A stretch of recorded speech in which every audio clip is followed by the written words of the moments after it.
Assalamualaikum warahmatullahi wabarakatuh.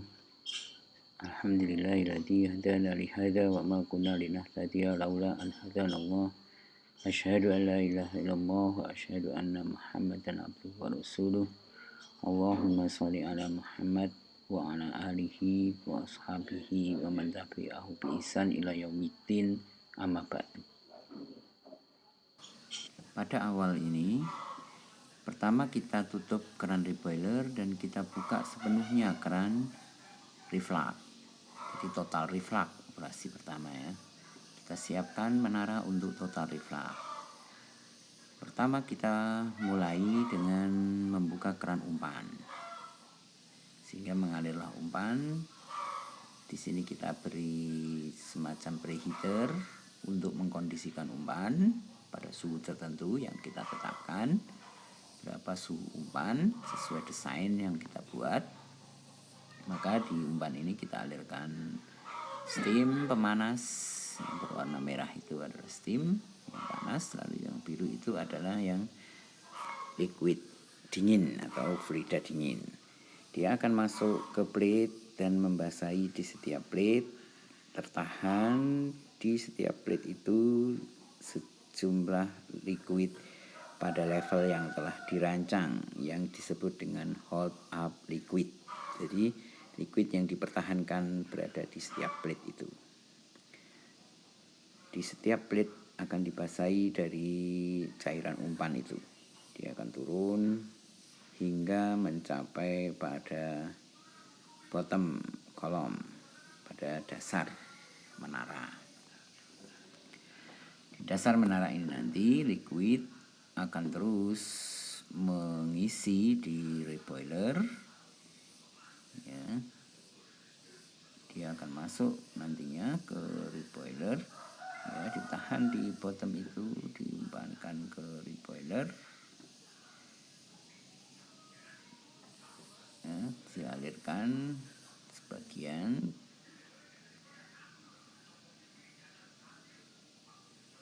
masuklah dia ke reboiler hingga masuk atau memenuhi, ini jenis thermosipun berarti memenuhi pipa-pipa di reboiler itu.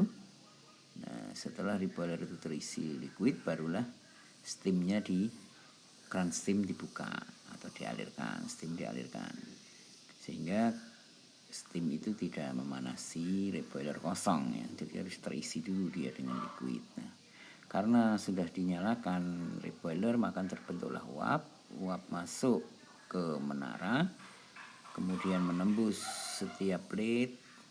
Karena di sesi enriching belum ada liquid, maka uap dengan mudah langsung menjadi overhead, uap overhead yang kemudian dikondensasikan oleh kondenser di top menara. Maka terbentuklah liquid.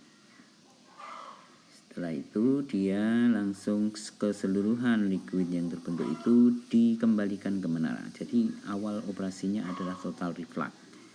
Kita buat total reflux, semuanya dikembalikan ke menara, tidak ada produk yang diambil. Nah, setelah dikembalikan maka dia akan masuk ke menara lalu membentuk hold up liquid untuk seksi enriching, yaitu seksi plate-plate yang ada di atas feed plate location. Nah, itu adalah seksi enriching. Maka akan terbentuklah di sana hold up liquid di setiap plate, sehingga ditahan di setiap plate itu level liquid seperti yang sudah kita rancang sampai bertemu dengan umpan yang ada di feed plate location. Nah, dari sana akan mulai terbentuklah kesetimbangan suhu ya kan. Pada awalnya umpan ini suhunya adalah 20 derajat Celcius, kemudian dipanaskan menjadi 87 derajat Celcius, sehingga di bottom menara suhunya pun masih di suhu 87 derajat Celcius. Setelah reboiler dinyalakan, maka dia akan dipanaskan, sehingga lama-lama suhunya akan naik, ya kan, terbentuk uap, maka suhunya akan meningkat. Itu menjadi 100. Lalu di feed plate suhunya pun meningkat menjadi 92,2 derajat Celcius. Dari kondenser yang dari kondensasi uap di puncak menara yang kemudian terbentuk, maka suhu di puncak pun akan naik menjadi 80,1 derajat Celcius. Nah, di sini akhirnya terbentuklah profil suhu secara linier ya. Setelah stabil sesuai dengan suhu yang kita inginkan, yaitu suhu umpan, suhu top dan suhu bottom, barulah kemudian dialirkan produknya. Nah, di sini adalah fenomena di dalam internal kolom, yaitu di bubble cap. Bagaimana pertukaran massa antara gas dan liquid itu terjadi.